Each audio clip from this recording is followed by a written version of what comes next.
Good morning, Vertical Church. Pastor Jason here. Welcome to the last day of our 14-day prayer devotional called the Move Me Movement. Now, over these last 14 days, we've been looking back at the Old Testament to see how God moved the Israelites forward, from their exodus out of slavery in Egypt to their 40 years in the wilderness and into their conquest of the Promised Land. Yesterday, we discussed how the next generation needs our movement. Today, we are going to see that the move is just beginning. After wandering in the wilderness of the desert for 40 years, the Israelites finally come to the Jordan River, and just on the other side is the Promised Land. We pick up in the story in Joshua 3, verse 14 through 17. So when the people set out from their tents to pass over the Jordan, with the priests bearing the Ark of the Covenant before the people, and as soon as those bearing the Ark had come as far as the Jordan, and the feet of the priests bearing the Ark were dipped in the brink of the water, now the Jordan overflows all its banks throughout the time of the harvest, the waters coming down from above stood and rose up in a heap very far away at the city that is beside Zarethan, and those flowing down toward the Sea of Arabah, the Salt Sea, were completely cut off. And the people passed over opposite Jericho. Now the priests bearing the Ark of the Covenant of the Lord stood firmly on dry ground in the midst of the Jordan, and all Israel was passing over on dry ground until all the nation finished passing over the Jordan. That's Joshua 3, 14 through 17. This miracle obviously connects with the miracle the nation experienced 40 years earlier. When God opened the Red Sea, Moses lifted his rod, the wind began to blow, and when he lowered the rod, the waters flowed back and drowned the Egyptian army.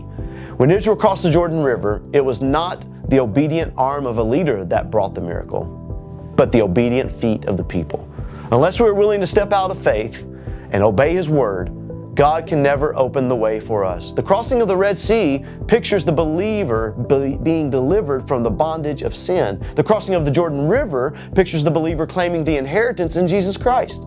For the Israelites, it wasn't that they finally made it to the Promised Land. In all actuality, their conquest was just beginning. The Israelites crossed the Jordan on dry ground, but it was only the beginning of the journey. The same is true for the believer, and the same is true for the Vertical Church as well. For the believer, your salvation happens in a moment of faith.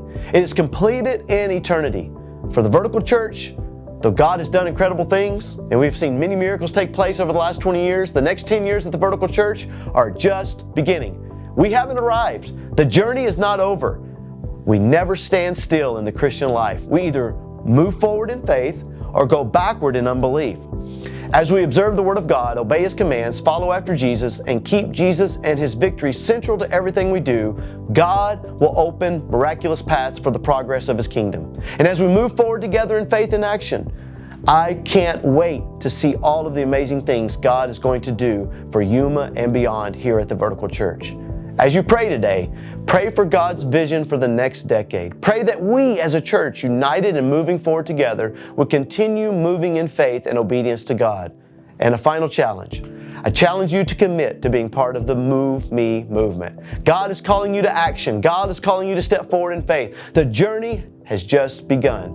Where will you step next?